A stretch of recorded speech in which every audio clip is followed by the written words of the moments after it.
Welcome back. એકવાર ચોમાસું જામે એટલે આંબાવાડીઓમાંથી કેરીની ફોરમ જાણે ગાયબ થવા લાગે, કારણ કે કેરી પાકે અને તેની ફોરમ પ્રસરે તે માટે ઉનાળાની રાહ જોવી પડે અને એવી જ રાહ તો કેરીના રસિયાઓએ પણ જોવી પડે।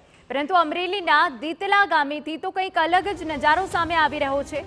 હાલ ઓગસ્ટ મહિનો ચાલી રહ્યો છે અને આમ તો આ મહિનામાં માર્કેટમાં કેરીઓ દેખાવાની બંધ થઈ જતી હોય છે, પરંતુ અમરેલીના ધારી તાલુકામાં આવેલ દીતલા ગામના આંબાવાડીઓને જુઓ, અહીં કેરીઓ ડાળી પર જડુંબી રહી છે અને આંબાવાડીઓ તો તેની ફોરમથી મહેકી ઉઠી છે।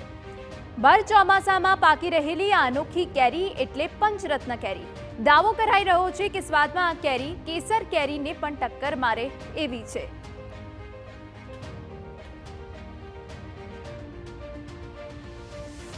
હકીકતમાં કેસર કેરી જેવી જ મીઠી કેરી મળે અને લોકોને બારે માસ કેરી ખાવા મળે તે માટે દીતલા ગામના પ્રગતિશીલ ખેડૂતો છેલ્લા ઘણા સમયથી સંશોધન કરી રહ્યા હતા। ખેડૂત હરીશભાઈ અને રણજીતભાઈએ પોતાની કોઠાસૂઝથી છેલ્લા અનેક વર્ષોથી આ અંગે પ્રયાસો કર્યા, પ્રયોગો કર્યા અને હવે તેમની મહેનત રંગ લાવી।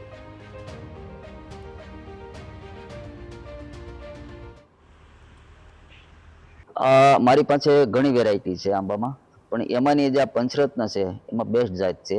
પંચરત્ન એવી છે કે રેગ્યુલર કેરી કેસર સાથે તો આવે જ છે, એનો પાક પાછો અત્યારે જન્માષ્ટમીએ પડે છે, એ આપણે જોયું છે।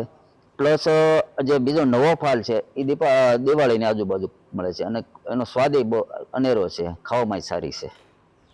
કેસર કેરીની સિઝન પૂર્ણ થયા બાદ પંચરત્ન કેરીનો પાક આવે છે। આ કેરીની વિશેષતા એ છે કે પાકી ગયા બાદ પણ આ કેરી 20 થી 25 દિવસ સુધી બગડતી નથી। શ્રાવણ અને દિવાળીમાં પંચરત્ન કેરીનો ફાલ આવે છે અને માત્ર ગુજરાત જ નહીં, રાજસ્થાન અને મહારાષ્ટ્રમાં પણ આ કેરી મોકલવામાં આવે છે।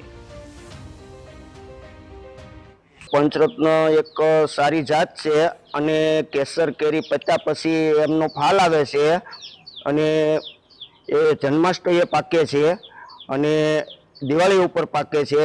ફાલમાં આવરણ ચાલુ જ રહી છે બારે માસ।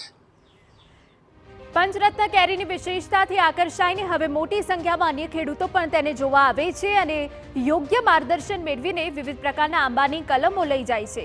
જેમ વધુ પંચરત્ન કેરી માટે પ્રયાસ થશે તેમ વધુ ઉત્પાદન થશે અને આવનારા દિવસોમાં કેરી રસિયાઓને બારે માસ કેરીનો સ્વાદ માણવા મળશે।